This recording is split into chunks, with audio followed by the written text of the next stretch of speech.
Assalamualaikum warahmatullahi wabarakatuh. Perkenalkan, saya Marcella Elvira Lorenza dengan ujung NPM 42. Di sini saya akan memandu jalannya presentasi kali ini yang berjudul Tradisi Belangiran dari Lampung. Sebelumnya, izinkan saya terlebih dahulu untuk memperkenalkan rekan-rekan saya. Ada yang pertama, Lica Avelina Renata dengan ujung NPM 18, lalu ada Gusti Ayu Made Artiwi dengan ujung NPM 10, dan Nur Aziza dengan ujung NPM 28, dan Salwa Sofiatunisa dengan ujung NPM 74.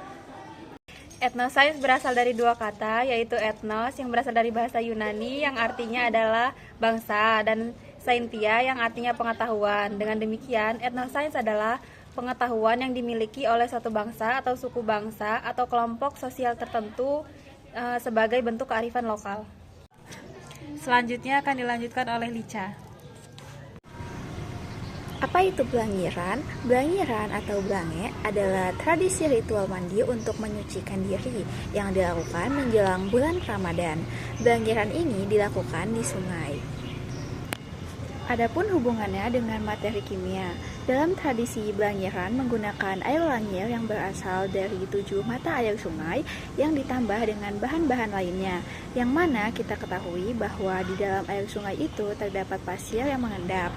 Hal tersebut sesuai dengan ciri dari suspensi.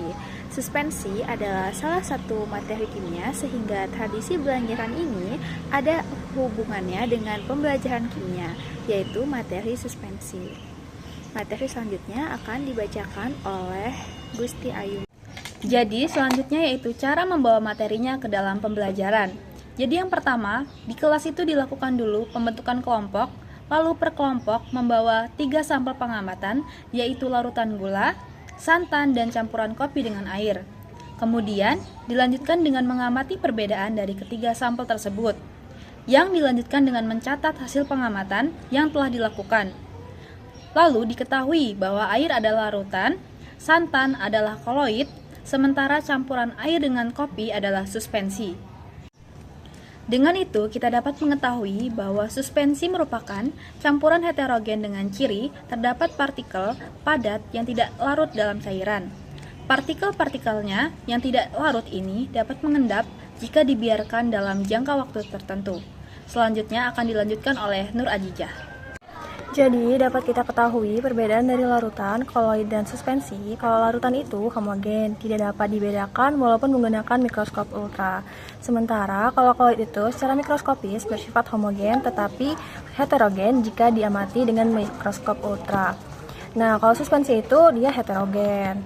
Kemudian, larutan itu semua partikel berdimensi panjang, lebar, atau tebal, kurang dari 1 nanometer.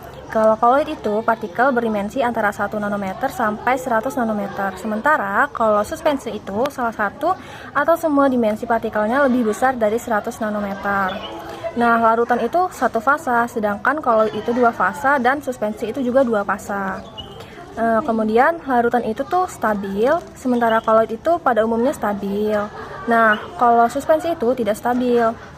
Kemudian yang larutan itu tidak dapat disaring, sementara koloid itu tidak dapat disaring kecuali dengan penyaring ultra.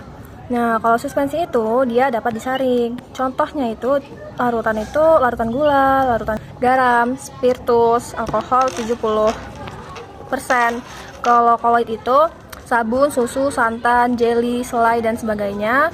Dan kalau suspensi itu air sungai yang keruh, campuran air dengan pasir, kopi, dan lain sebagainya. Yang selanjutnya akan dibacakan oleh Salwa. Adapun kesimpulannya yaitu kearifan lokal penting untuk dibawa ke dalam pembelajaran karena tidak hanya melestarikan budaya tersebut, tetapi juga dapat mengetahui bahwa terdapat beberapa budaya yang ternyata ada hubungannya dengan pembelajaran kimia. Dari tradisi belangiran, kita dapat mengetahui bahwa ternyata tradisi ini berhubungan dengan konsep kimia yaitu suspensi. Sehingga dari tradisi ini kita dapat mempelajari perbedaan dari suspensi, koloid, dan larutan. Sekian presentasi dari kelompok 7. Saya ucapkan terima kasih. Wassalamualaikum warahmatullahi wabarakatuh.